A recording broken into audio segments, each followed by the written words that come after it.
l'union. On va aborder un autre verbe dans la parole de Dieu concernant le repos. C'est le Exode 33, le verset, à partir du... c'est le verset 14. Donc, Exode 33, verset 14.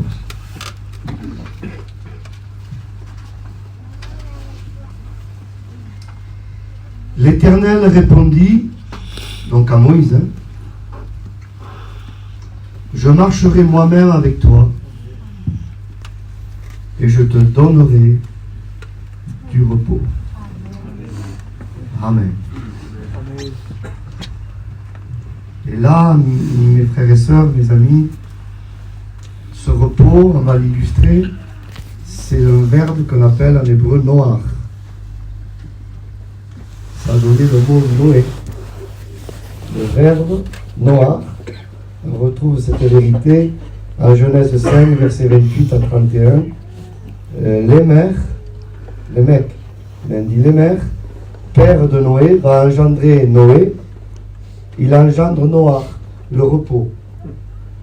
Lémec veut dire le puissant, la force. Et Lémec va mourir.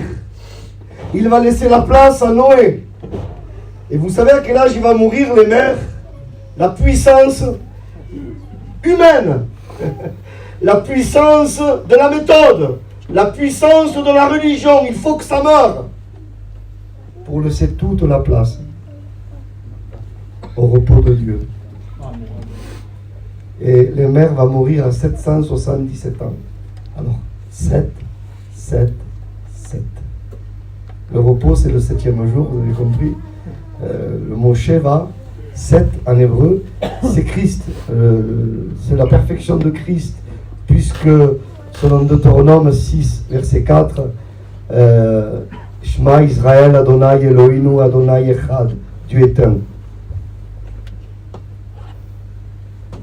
Echad, un. Alors, Adonai Echad, Dieu est un. Cette phrase, elle a une valeur numérique, 39, correspondant aux 39 livres de l'Ancienne Alliance. Il est un avec sa parole. Il est fidèle à ce qu'il dit. Echad, un, c'est la même valeur numérique que l'amour. Il est un dans son amour. Et si vous voulez, c'est une unité composite, englobant le Père, le Fils et le Saint-Esprit. Amen. Amen, c'est important ça. Une unité composite. Et donc, qu'est-ce que c'est le 7? C'est l'unité de Dieu qui s'unit au 6, à l'humain. Donc, le 6 et le Echad, c'est-à-dire l'unité de Dieu, il y a eu une déchirure par rapport au péché. Et Christ est venu nous réconcilier, et donc il s'est fait chair, la parole a été faite chair, et il réunit le Echad et l'humanité. En Jésus, il y a l'unité parfaite, ce qui procure à l'humanité le repos. Donc comprenez, 7, c'est vraiment en opposition avec Apocalypse 13, verset 18. Le chiffre de la bête, c'est 6. Alors si un peu, ça veut dire plein de choses, mais comprenez ce soir. Je vous ai dit que la création, nous sommes une création tripartite, selon 1 Thessaloniciens 5, verset 23, l'esprit, l'âme et le corps. Donc 6, c'est une absence de Dieu dans tout notre être. Mais quand on accepte de mourir en nous-mêmes, on rentre dans un repos, parce que pour reposer, il faut mourir. Et le Seigneur ce soir peut te faire mourir à ton ancienne vie. Amen. Pour te faire vivre une vie nouvelle. Alléluia. Une vie comblée. Une vie pleine de joie, pleine de bonheur, pleine de grâce, pleine d'espoir, pleine d'espérance. Voyez, et il meurt en donnant vie au repos. Il laisse la place au repos. Donc Noar, ce mot-là, je vais vous mimer les trois verbes. Hein? Et ces 3 verbes sont mentionnés, vous lirez chez vous, en Exode 23, verset 12. En Exode 23, verset 12, il y a dans le même verset les 3 verbes du repos. Alors, cessation d'activité, je m'arrête. Et là, noir, c'est s'appuyer. C'est le cas de le dire reposer. C'est-à-dire, je m'appuie sur quelque chose de solide, parce que je suis fatigué. Donc, j'ai besoin de m'appuyer. Je repose. Noir. Je m'arrête. Shabbat. Je me repose. Noir. Et je reprends mon souffle. Nafash.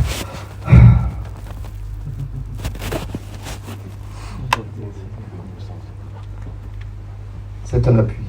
Amen. Gloire à Dieu. Dieu nous donne la foi. Amen. Éphésiens 2, verset 8. Un est sauvé par la grâce. Oh, je le proclame ce verset. Amen. Oh, qu'est-ce qu'il est beau ce verset. Oh, il est trop simple, Michael. Écoute, t'as rien compris. Parce que la simplicité de Dieu est profonde. Amen. Nous sommes sauvés par la grâce. Amen. Par le moyen de la foi. Et cela ne vient pas de nous. Oh, qu'est-ce que j'aime ça. Amen. C'est le don de Dieu. Alléluia. Oh, que c'est beau. Écoutez, on était tellement morts. Écoutez, la grâce, c'est un don. D'accord? Et bien, tellement qu'on était mauvais, sans la grâce, pour accepter le don, il faut que Dieu me donne un autre don, la foi. Parce que c'est par le don que j'accepte le don. Hein, c'est pour dire, hein, qu'est-ce qu'il y a de bon en nous, hein, s'il n'y a pas Dieu? Amen. Pour accepter la grâce, il faut que comme Dieu me donne un don, la foi. Et c'est par la foi que j'accepte. Amen. Il me faut un don pour accepter le don.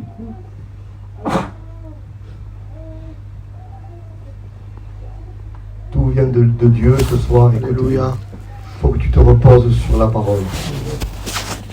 Tu as besoin de te reposer sur la parole. Écoute bien. Romains 6, verset 23. T'écoutes ce soir? Amen. Le salaire du péché, c'est la mort. Mais le don gratuit de Dieu, Amen. c'est la vie éternelle. Amen. Il n'y a pas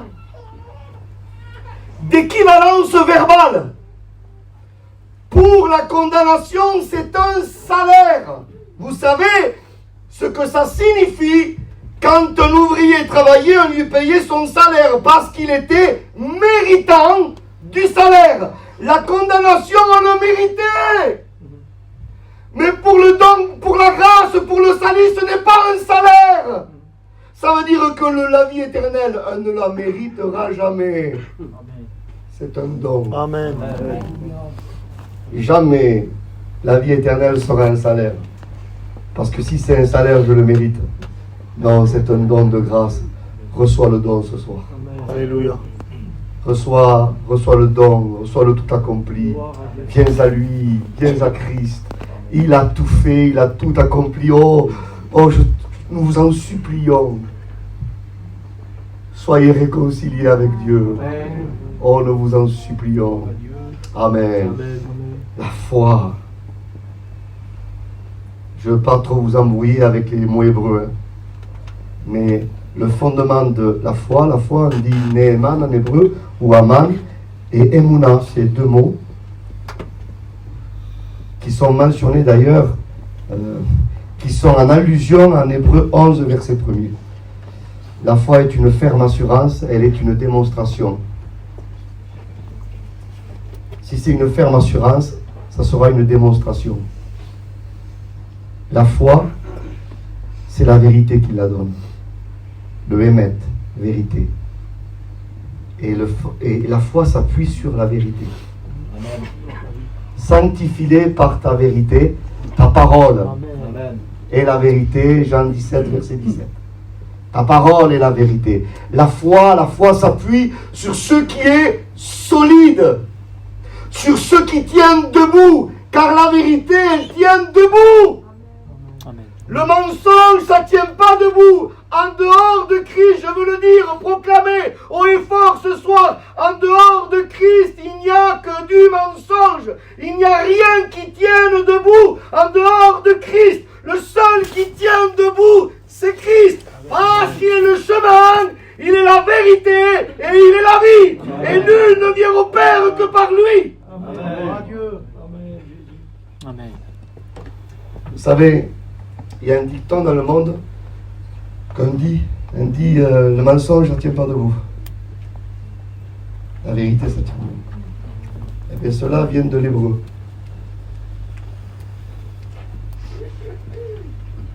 En hébreu, le mensonge, sheker, c'est 3 lettres. Et chaque lettre n'a qu'un pied. C'est-à-dire que ça ne tient pas debout. Dès qu'il y a un vent, ça tombe. La vérité, émettre, c'est 3 lettres. Mais chaque lettre a 2 pieds. La vérité, elle nous stabilise. Amen. Noir, je peux m'y appuyer, c'est solide. Amen. Écoutez. La vérité faite chair, c'est le Christ. Amen. Amen. On a voulu le faire passer pour un menteur, on l'a crucifié. On y a joint les 2 talons et un clou a transpercé les 2 talons. En voyant dire, oui, il ne tient pas debout.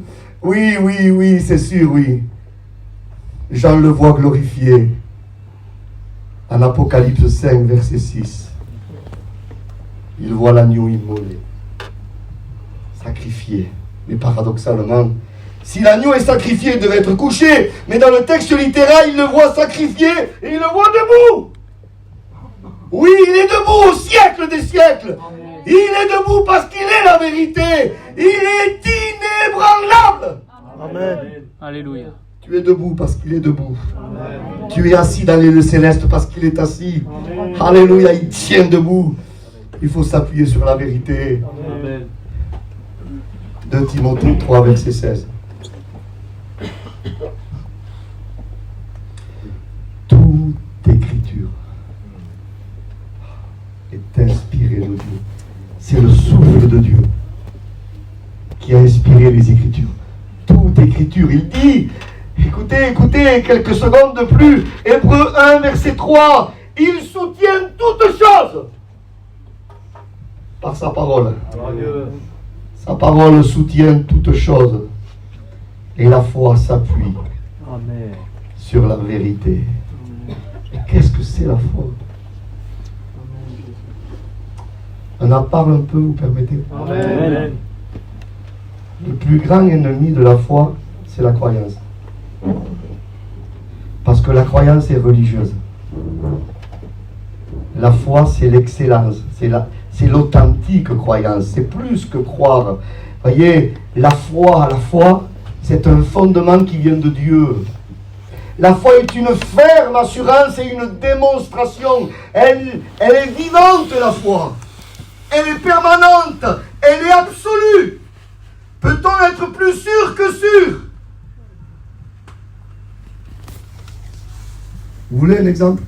Amen. Je sors là, de l'hôtel tout à l'heure, là, et je vois un passant comme ça que je n'ai jamais vu. Et il me dit, monsieur, demain il y a un confinement national. Je vais venir vers vous. Et je veux dire à Gervais, mon frère, je crois que demain il y a un confinement national. Mais bon, je crois. Vous voyez, c'est un peu flou. Par contre, si je vois le président Macron avec le costard dire à la télévision devant tous les Français, demain il y a confinement national, je ne vais pas dire je crois, je veux dire demain il y a un confinement national. Vous savez pourquoi? C'est par rapport à la crédibilité de celui qui donne l'information. Quand la bouche de Dieu parle, Amen. ça ne relève plus d'une croyance humaine, c'est sûr. Amen. C'est certain. Amen. On peut s'y appuyer. Ça ne bouge pas. Job, il ressent que la misère, Job. La foi ne vient pas de ce qu'on ressent. La foi ne vient pas de ce qu'on voit. La foi vient de ce qu'on entend. Et ce qu'on entend vient de la parole de Christ. Job ressentait que de la misère atteint par eux. une maladie, une ulcère de la tête aux pieds. Il a perdu toute sa famille, sa femme contre lui, toute sa richesse. Mais dans tout son épuisement, dans toute la négativité qu'il voit, il va dire, je sais. Amen. Amen. Alléluia. Il dit pas je crois. Il dit je sais que mon Rédempteur est vivant. Amen. Et qui se lèvera le dernier. Je le sais. La foi, c'est savoir. Amen. Alléluia. Croire, c'est abstrait. La foi. Si on peut le décrire, la foi, dans l'hébreu, foi, ça se traduit par tenir ferme. Foi, c'est les poteaux d'une porte qui soutiennent tout l'édifice. La foi, c'est quelque chose d'absolument. Écoutez bien s'il vous plaît. La foi, en hébreu, c'est quelque chose d'absolument solide, d'indestructible. C'est quelque chose qui soutient de fort, d'un appui fort, quelque chose qui ne se laisse pas ébranler, quelque chose qui ne se laisse pas effriter. La foi, c'est sûr. C'est ce qui vient de lui. Amen. La foi, c'est être fidèle. C'est marcher avec Dieu. Parce que si c'est une ferme assurance, il y a une démonstration. S'il n'y a pas une démonstration, c'est qu'il n'y a pas la ferme assurance. Il y a un texte qu'on comprend très mal. Vous êtes avec moi? Amen. 1 Corinthiens 13, verset 13. Il y a 3 choses qui demeurent. La foi, l'espérance et l'amour. Et l'apôtre dit que la plus grande de ces choses, c'est l'amour. Mais quand l'apôtre dit ça, il n'est pas en train de minimiser la foi. Il faut comprendre. Puisque la foi vient de Dieu. Hébreux 11, verset 6. Nul ne peut lui être agréable sans la foi. 1 Jean 5, verset 4. Tout ce qui est né de Dieu triomphe du monde, et la victoire qui triomphe du monde, c'est notre foi. Imaginez-vous comme la Bible élève la foi, parce que c'est un don de Dieu. Tout ce qui vient de Dieu, je vous l'ai dit, n'est pas partiel. Tout ce qui vient de Dieu est absolu. Et qu'est-ce qu'est en train de dire l'apôtre? Pourquoi l'amour est le plus grand? Parce que c'est par l'amour qu'on voit si tu as la vraie foi ou pas.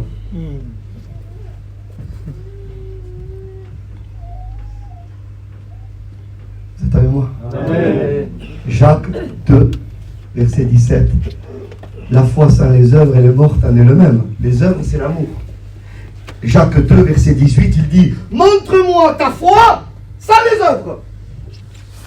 C'est comme Jacques dirait, montre-moi ta foi sans les œuvres d'amour. Et moi, je te montrerai la foi.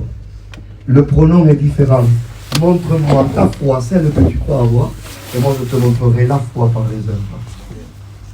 Parce que la foi et l'amour, la vraie foi, écoutez bien, la vraie foi et l'amour sont indissociables. Amen. Amen. Amen. Je vous donne notre texte, trop important. 1 Thessaloniciens 5, verset 8. La foi, revêtez-vous. Ah, ça, c'est une explosion, il faut dire Amen. Hein? Je ne vous l'ai jamais dit, mais il faut le dire Amen. Revêtez-vous de la cuirasse, de la foi et de l'amour. Amen. Ce n'est pas les cuirasses, c'est là. Il n'y a qu'une cuirasse. Et cette cuirasse s'appelle foi et amour, indissociable. Amen. Gloire à Dieu. Amen. Indissociable. Hébreux 11, verset 1er. La foi est une ferme assurance des choses qu'on espère. La foi, soyez avec moi, Amen. est l'hypostase des choses qu'on espère. Ceux qui ont du diabète, j'ai mon fils qui a un diabète, hein, hypo, vous savez ce que ça veut dire? Ce qui est dessous, caché. Hypostase, ça veut dire la substance invisible de Dieu. On retrouve ça. Soyez là, n'en perdez pas une minute. Amen. Hébreux 1, verset 3, il dit que Jésus est le rayonnement de la gloire de Dieu et l'empreinte de sa personne. il est l'empreinte de l'hypostase de Dieu. Si on pourrait le traduire, Jésus est l'empreinte de la substance invisible de Dieu. Amen. Amen. Étant la corporalité de Dieu visible sur terre. Donc l'hypostase, la foi, c'est la substance. Écoutez, le caractère, la fidélité invisible de Dieu en moi. Elle est de nature divine, la foi. Elle n'a rien à voir avec l'humain, la foi. Absolument rien à voir. Il est écrit, écoutez, il est écrit Romains 3, verset 3, la fidélité de Dieu. Vous êtes avec moi? Amen. Pistis, on pourrait traduire la foi de Dieu, la fidélité de Dieu. Romains 3, verset 26, le même chapitre, il parle de la foi en Jésus. C'est mal traduit. Ek, la foi de Jésus. La foi de Dieu, la foi de Jésus, parce que c'est l'émanation de ce qu'il est. La foi est la nature de Dieu en nous. Amen. Ce n'est pas que croire, c'est un tout, la foi. La foi, elle est empreinte d'amour, de fidélité, de solidité. Alléluia. C'est ça la foi. Vous imaginez la puissance. Rien à voir avec la religion. Rien à voir avec la croyance religieuse. Absolument rien à voir. Et là, je mets personne. Hein. Mais le mot pistis, foi ou croyance, tout dépend dans quel contexte il est positionné. Il peut montrer la vraie foi ou tant une croyance profane. Et je vous cite un autre texte.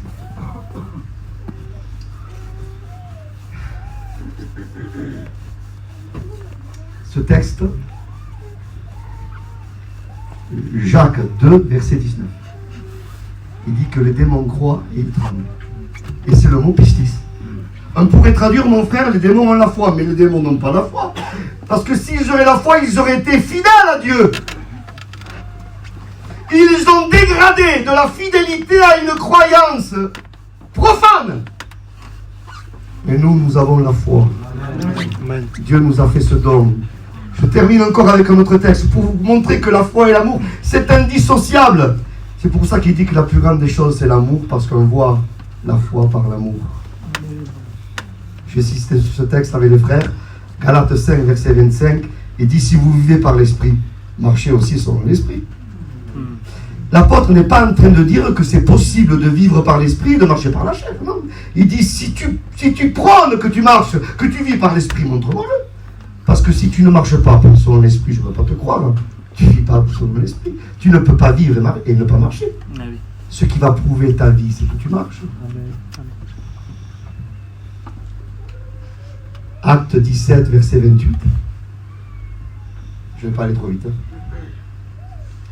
En lui est la vie, le mouvement et l'être. Ce n'est pas le mouvement qui crée la vie, mais c'est la vie qui crée le mouvement. Il y a des dénominations religieuses, ils veulent bouger à tout prix pour produire la vie. On peut bouger jusqu'à demain. Ce n'est pas le mouvement qui crée la vie, mais c'est la vie qui crée le mouvement. Galates 5, 22, vous connaissez? Est-ce que c'est écrit les fruits de l'esprit? Le fruit. Amen. Et dans ce fruit, c'est l'amour, la paix, la joie, la fidélité, la bonté. La fidélité, le Christus, la foi, est introduite dans le fruit. Le fruit. C'est-à-dire que le fruit est indissociable. C'est un tout. C'est ce qui vient de Dieu. Allez, je vous cite 3 textes de plus. Amen. Amen. Amen. Alléluia. Si je ne vous parle pas de la Bible, de quoi vous voulez que je vous parle? De moi, c'est pas très intéressant. La foi et l'amour, indissociable. 1 Corinthiens 7, verset 19, Galates 5, verset 6, Galates 6, verset 15. Alors je vous le donne comme ça. Hein. C'est un trio c'est des synonymes. Soyez avec moi. Hein. Paul dit, ce n'est pas la circoncision ou l'incirconcision, mais c'est une foi agissante par l'amour. Amen. Montre-moi ta foi sans les œuvres, et moi je te montrerai la foi par mes œuvres. La foi agit par l'amour. Amen. Ce n'est pas la circoncision ou l'incirconcision, mais c'est d'être une nouvelle créature. La foi est indissociable de l'homme nouveau. La foi est un organe de l'homme nouveau. Amen. Amen. Et Paul continue, ce n'est pas la circoncision ou l'incirconcision, mais c'est l'observance des commandements de Dieu, l'obéissance. Est une résultante de la foi. J'obéis pas pour avoir la foi, c'est parce que j'ai la foi que j'obéis. Amen. Il me rend capable d'obéir. Parce qu'il m'a affranchi de la loi du péché et de la mort.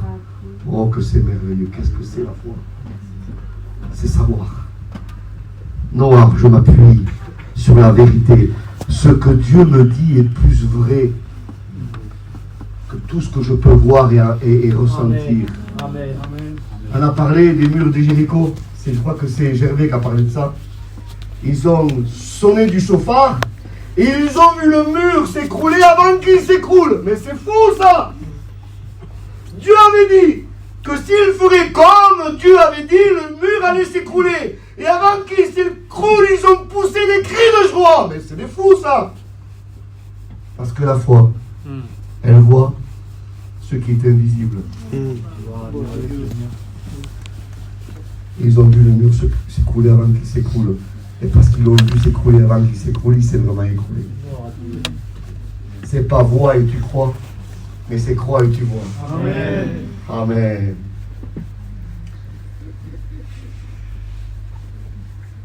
Luc 5, verset 5. Ils avaient péché toute la nuit. C'est pas Michael qui a péché, c'est moi, Gervais, qui pêche, Seigneur Jésus. Quel bras cassé, mon Dieu. Mais c'est Simon-Pierre. Le lac de Génézareth, c'était toute leur vie. Ils le connaissaient par cœur, c'était des maîtres en la matière. Ils avaient péché toute la nuit sans rien prendre. Jésus est au rivage. Peut-être qu'il y en a qui sont découragés, ils veulent rentrer. Spirituellement, tu veux rentrer au rivage. Le Seigneur te dit non, arrête. Il dit, jetez le filet. Pierre, il dit, on a péché toute la nuit, on n'a rien pris. Et regardez ce que dit Pierre. Mais sur ta parole. Amen. Je sais qu'il n'y a rien, mais tu le dis toi. Amen.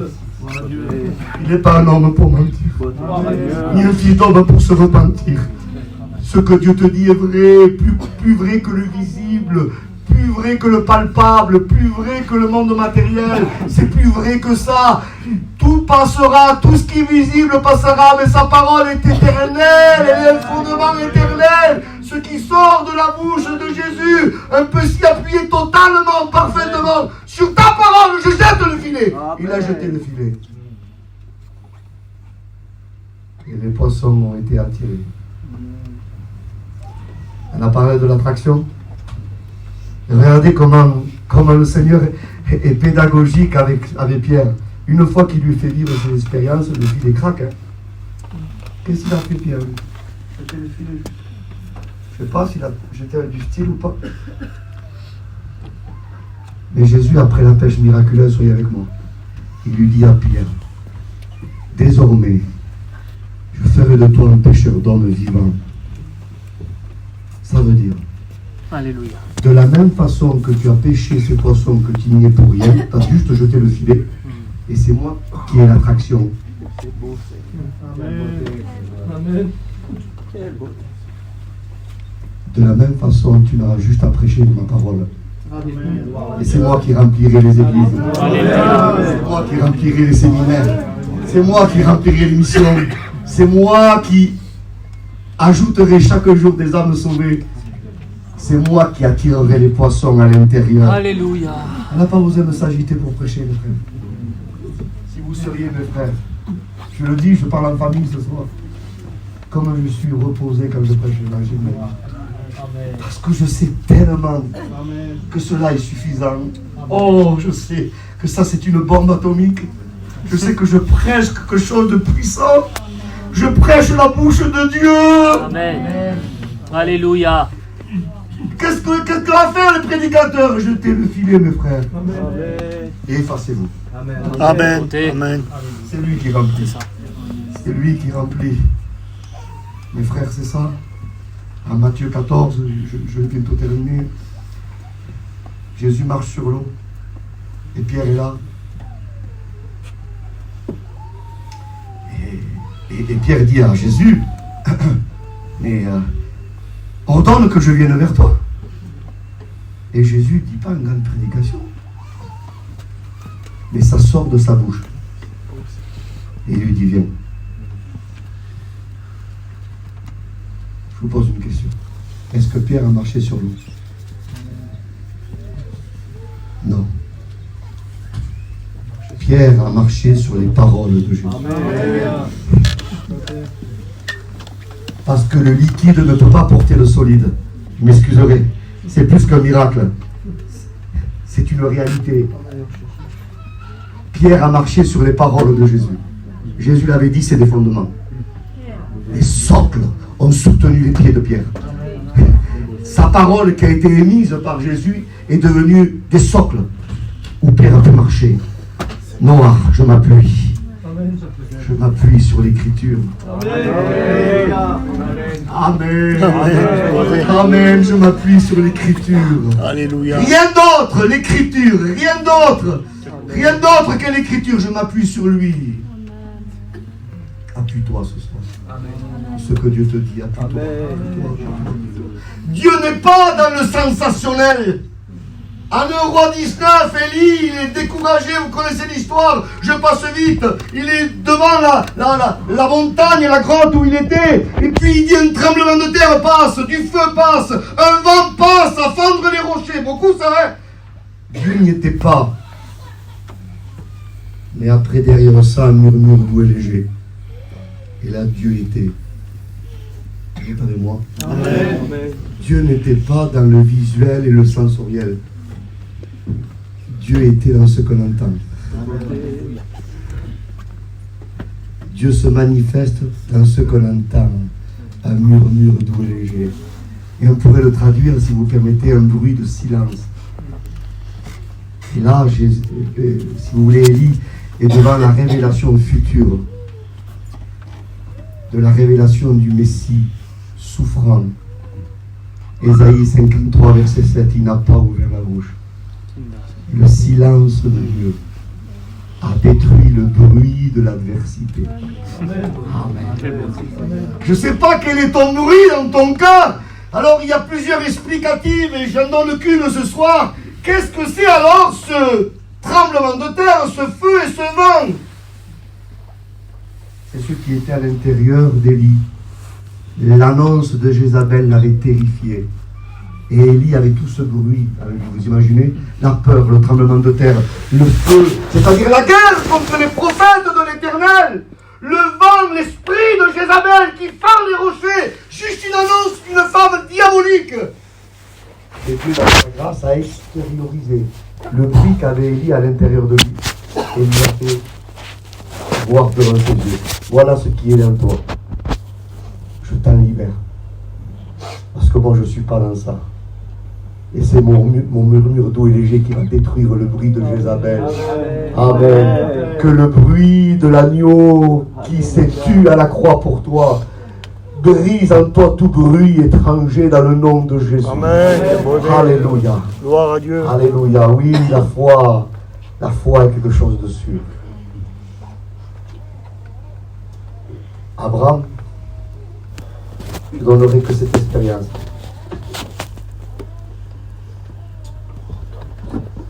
Abraham fait la promesse que d'Isaac sortira une grande postérité. Dieu le dit. Il ne fallait pas qu'il le dise. Dieu dit, c'est de Isaac que je te donnerai une postérité comme les étoiles du ciel et le sable de la mer. Et c'est ce même fils de la promesse, ce même Dieu dit à Abraham, offre-moi ton fils, celui que tu aimes. Mais Abraham a un support. Ce support, vous savez ce que c'est? La promesse de Dieu. Amen. Dieu avait dit. Amen. Béni soit Dieu. Et le temps n'a rien changé à ce que Dieu dit. Yann de Bethel a voulu reconstruire Jéricho.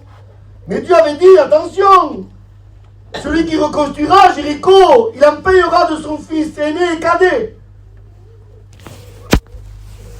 Mais le temps avait passé, vous avez vu.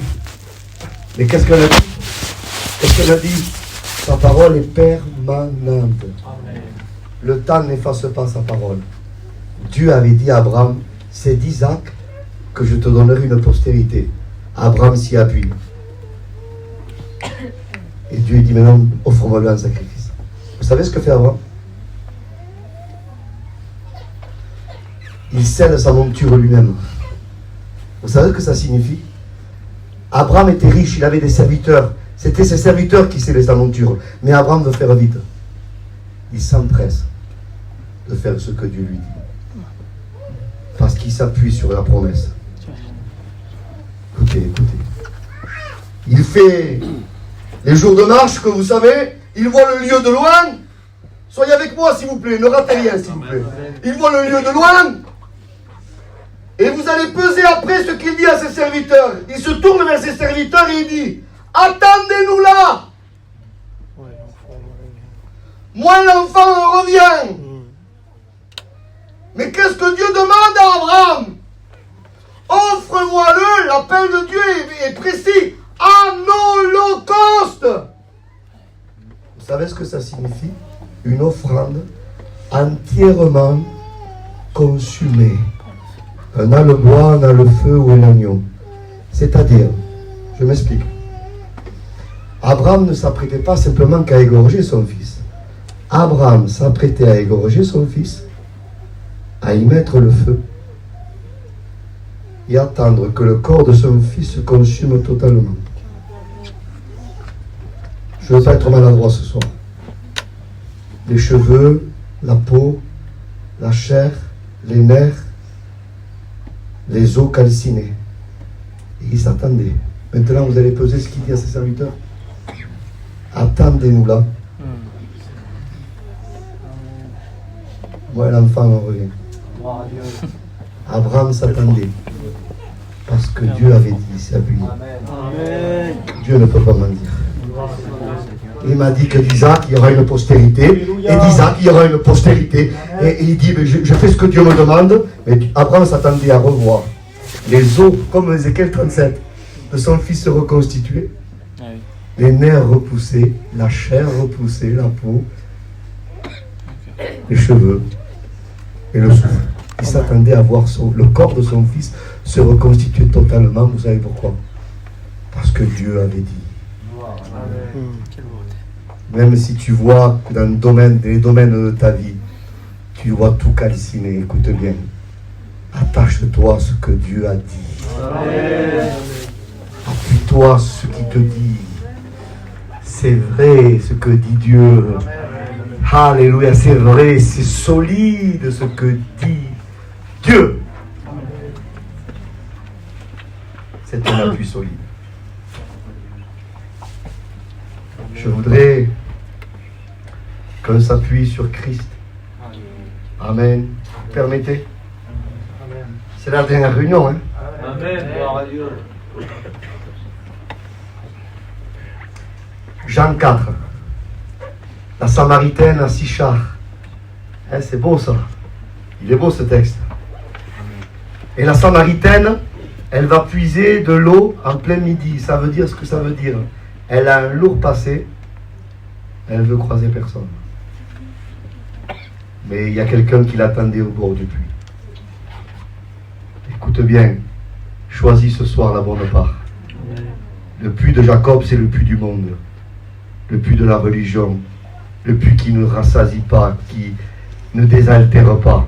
Ce soir, le Seigneur se met à côté du puits, il te dit choisis la vie. Ce soir, choisis la vie. Abandonne ton puits. Abandonne ta routine. Abandonne ta religion. Viens à lui. Il est là, la vraie source d'eau vive. Amen. Il est la vraie source. Alléluia. Il est plus qu'un puits. Il dit que la grâce de Dieu est une source de salut pour tous les hommes. Elle a été manifestée. Mais c'est beau le contexte topographique. Si vous permettez. Sichar. Sichar, c'est Sichem de l'Ancien Testament. Et vous savez où c'est qu'elle est positionnée, cette ville? Vous êtes avec moi? Amen. Elle est positionnée entre le mont Garizim et le mont Ebal.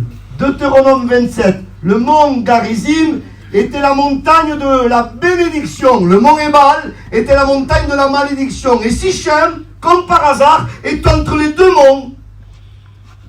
Et Sichem, Shrem, c'est l'épaule.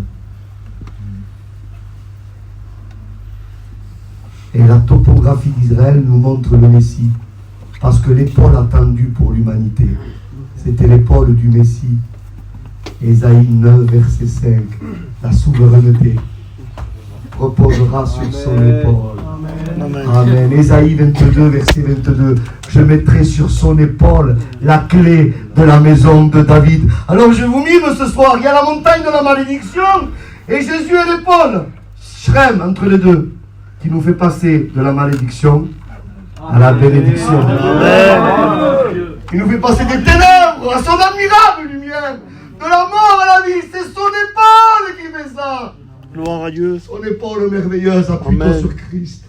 Shrem, c'était en Josué 20, verset 7, la ville de refuge, l'épaule de Jésus, et notre ville de refuge. Réfugie-toi, mon frère, ma soeur, sur Christ. Et le réflexe, dans les moments durs de ta vie, d'aller te réfugier sur l'épaule du Messie, c'est du solide. Amen. Amen.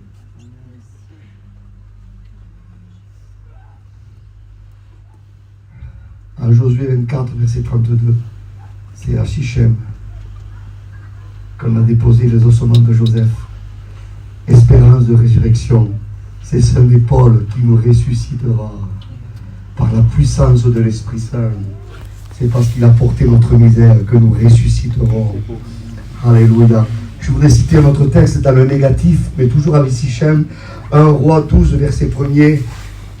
Roboam et Salomon, son père, avait chargé le fardeau. Le peuple d'Israël, ton père nous a chargé le fardeau. Et vous savez où ça se situe? À Sichem. C'est-à-dire que la royauté humaine chargeait les épaules d'Israël. Les épaules d'Israël étaient chargées par une royauté dure. Mais Jésus n'est pas cette royauté-là. Jésus ne nous charge pas de fardeau, mais Jésus prend nos fardeaux. Amen. Déchargez-vous sur lui. Amen.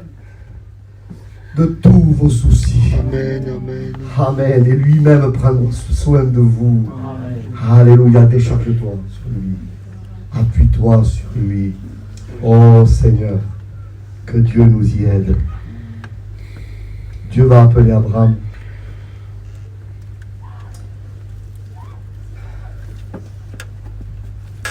De la Mésopotamie, Our en Chaldée. Et il dit, quitte ton pays, ta patrie, la maison de ton père. C'est un appel précis. Soyez avec moi quelques instants de plus. Amen. Je ne voudrais pas être lourd ce soir. C'est un appel précis. C'est un triple appel. En fait. C'est un triple appel. Quitte ton pays, ta patrie, la maison de ton père. Il fallait qu'Abraham obéisse à ce triple appel. Il a du mal à obéir à ce triple appel. Parce qu'il prend son neveu et son père et il s'arrête à Charan. Il ne peut pas aboutir en Canaan tant qu'il ne répond pas à l'appel précis. Terah, son père, doit mourir. Et comme par hasard, Terah, ça veut dire retard. Il y a parfois des choses qui te retardent, qui doivent mourir. Dieu t'appelle précisément à venir. Amen. Il faut se dégager de toute épaule humaine pour profiter de son épaule à lui. Écoutez, je voudrais faire le parallèle ce soir. Regardez si c'est beau ce parallèle. Il est merveilleux ce parallèle. Abraham, c'est comme une recréation parce qu'il y a un triple appel. Et tant qu'il ne répond pas au triple appel, après il y a l'autre. Et l'autre, il doit se séparer. Une fois qu'il se sépare de son pays, de son père et de l'autre, le fils de la promesse naît. Il y a production. Amen. Il ne peut pas y avoir production s'il n'y a pas séparation. Amen. Et vous savez où c'est qu'il est le parallèle? En Genèse 1, pour la création. Il y a 3 étapes de la création. Création, séparation, production. Et la terre doit être séparée 3 fois. Vous êtes avec moi? Amen. les ténèbres de la lumière, les eaux d'en haut et les eaux d'en bas, et la mer de la terre. Une fois qu'il y a les trois séparations, il dit que la terre produisit. Amen. Laissons-nous séparer ce soir. Amen. Amen. Pour que nous puissions produire ce fruit merveilleux. Et quand Abraham répond à l'appel de Dieu, il arrive en Canaan. Et vous savez où c'est qu'il arrive? À Sichem. Une fois qu'Abraham s'est séparé de toute épaule étrangère, il arrive à l'épaule de Dieu. Il n'y a pas une épaule comme celle-là. Je voudrais dire ce soir, on ne peut pas avoir l'épaule du monde et l'épaule de Jésus. Il faut choisir. Amen. Débarrasse-toi des épaules étrangères. Profite pleinement ce soir de l'épaule de Christ. Amen. Quel appui solide. Un appui éternel et permanent. Amen. Il y a quelque chose qui m'a bouleversé aussi. Et c'est sûr qu'on va bientôt finir là. Exode 28, versets 9 à 12. Le souverain sacrificateur. Alors, je vous dis le texte. Psaume 110, verset 4. Il sera sacrificateur à la manière de Melchisédek pour toujours. Je vous ai dit que Jésus est roi et sacrificateur, d'accord? Il est notre souverain sacrificateur. Hein? C'est extraordinaire. Et ça, c'est beau parce que le sacrificateur avait sur ses épaules les noms des tribus d'Israël. Et vous savez ce que ça signifie?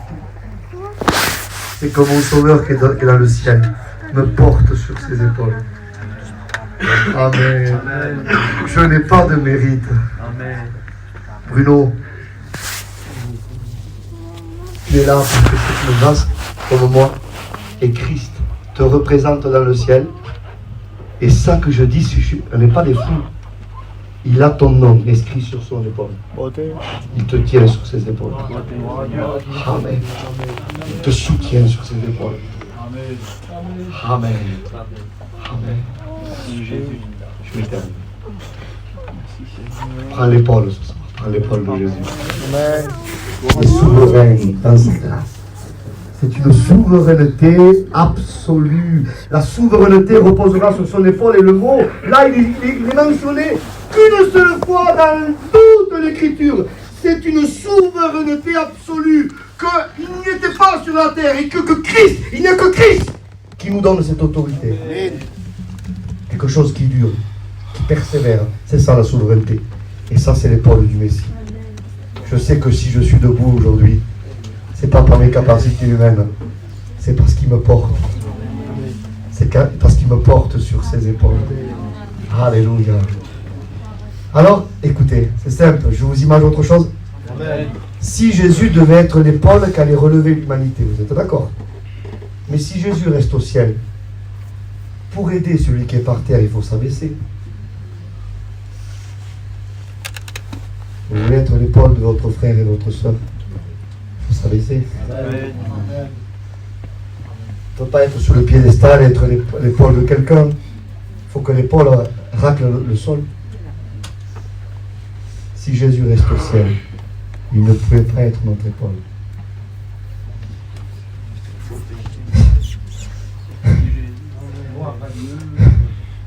Ayez les sentiments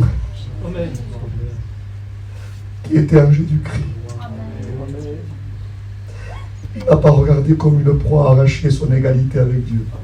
Il s'est humilié lui-même. Il a pris la forme d'un esclave.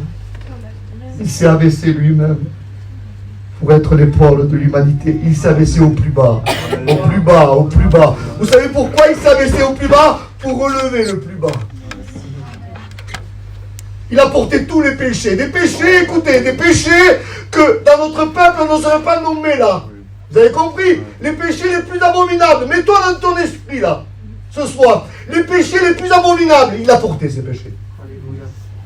Parce qu'il ne fait pas de favoritisme. Il a voulu sauver le plus misérable des misérables. Le plus impur des impurs. Son épaule a raclé la terre. Son épaule a été meurtrie. Parce qu'il a voulu relever tous les coupables. Toute l'humanité. Il a voulu donner la chance à tous. Amen. Alléluia. Car Dieu veut que tous les hommes soient sauvés et parviennent à la connaissance de la vérité.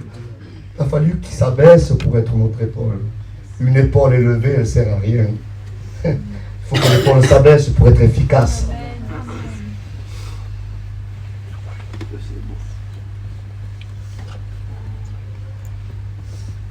La bonne nouvelle, c'est que l'épaule s'est abaissée. Et que ce soir, elle peut te relever. Amen.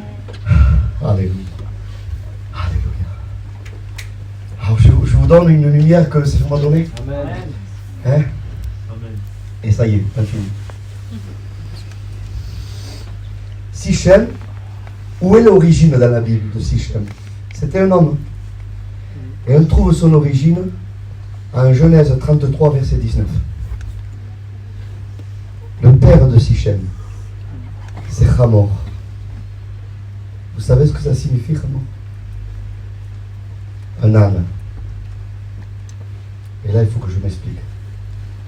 Et je voudrais vous dire, mes frères et sœurs, mes amis, que l'âne, vous savez, on rit des ânes, nous. Et moi, je suis un catalan, on dit que les catalans, c'est des ânes. Je suis un aussi. Mais il n'y a pas un animal plus élevé dans la Bible que l'âne. Je voudrais votre attention. En Exode 13, verset 13, le premier-né de l'âne devait être racheté comme le premier-né de l'homme. En Nombre 22, verset 28, la seule fois où Dieu a parlé à travers un animal, c'est à travers l'ânesse de Balaam. Écoutez, je ne sais pas ce que ça vous fait. Le diable s'est servi du serpent. Dieu s'est servi de l'âne. Dieu a ouvert la bouche de l'ânesse et a parlé à travers l'âne. Vous êtes avec moi? Amen. Juge 15, verset 16. C'est avec la mâchoire d'un âne que Samson punit l'homme. Zacharie 9, verset 9. C'est à travers un âne que le Messie devait venir. Ne pensez pas que ça fait beaucoup?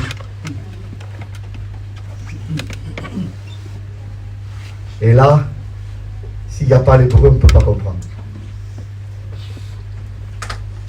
Parce que l'âne, Homer, Hamor, c'est Homer, la matière. Il est écrit. Regardez-moi, bougez pas. Soyez là, s'il vous plaît. Lévitique 27, verset 16. Le Homer, ce qui contenait le blé d'orge, la graine d'orge, c'était une mesure. C'était la corporalité du contenu, la matière. Job 4, verset 19, les maisons d'argile, l'argile, Homer, c'est le même mot que l'âne en hébreu. Ça veut dire que c'est la matière qui engendre l'épaule. Il a fallu que la parole soit faite chair. Amen. Amen. Pour qu'elle devienne l'épaule de l'humanité. Amen. Amen. Jean 1, verset 14. Et la parole a été faite chair. Parce que Hébreux 9, verset 22, il dit que sans effusion de sang, il ne pouvait pas y avoir de pardon de péché. S'il n'y a pas matérialité, il n'y a pas le sang. Il fallait qu'il y ait matérialité pour qu'il y ait le sang précieux de Jésus et que le sang précieux de Jésus soit notre épaule.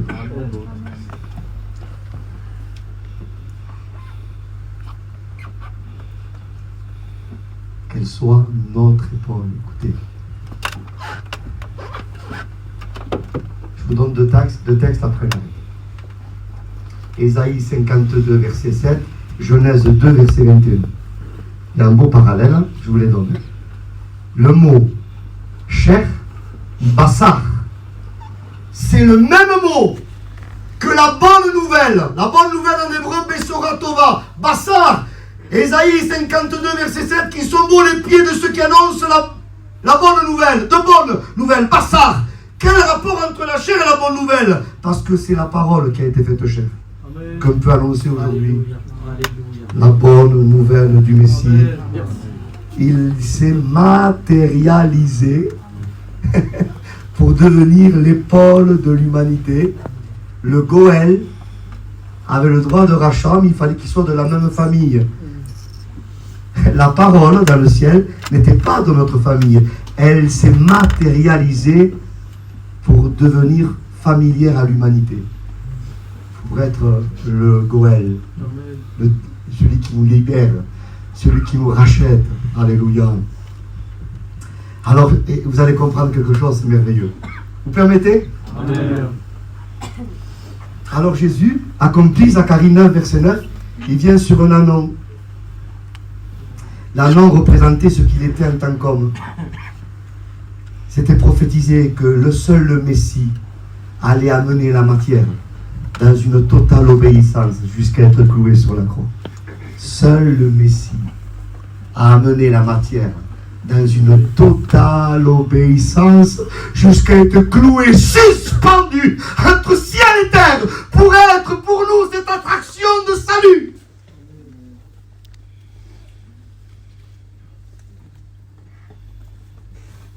Et regardez si c'est beau. On voit l'ânon et l'ânesse. On ne voit pas l'âne. Parce que matériellement, humainement, Jésus n'a pas de père biologique. C'est l'incarnation. L'ânesse, c'est Israël. Apocalypse 12. Il sort de la femme. Il naît de la femme. La femme, c'est Israël. L'ânesse. Et lui, c'est l'ânon. Mais il n'y a pas l'âne. Parce que Jésus, c'est la parole faite chair. Amen. Alléluia. Alléluia, alléluia. Il est fils de Dieu éternellement. Et il règne au siècle des siècles. Amen. Écoutez, par sa résurrection, il a glorifié la matière. Puisqu'il a amené la matière dans l'obéissance totale, il peut la sublimer et la glorifier. Il vient avec un corps qui peut mourir. Il ressuscite Anastasia, un corps qui ne mourra plus. Amen. Il vient Messie souffrant sur un âne. Il reviendra sur le cheval blanc. Amen. Ça veut dire la splendeur, c'est un généralisme, mais c'est aussi symbole du corps de résurrection. Il vient humble, l'ânon pour mourir à la croix, le corps de résurrection, le cheval blanc, la gloire. Écoute, avant d'être un cheval, il faut accepter d'être un homme.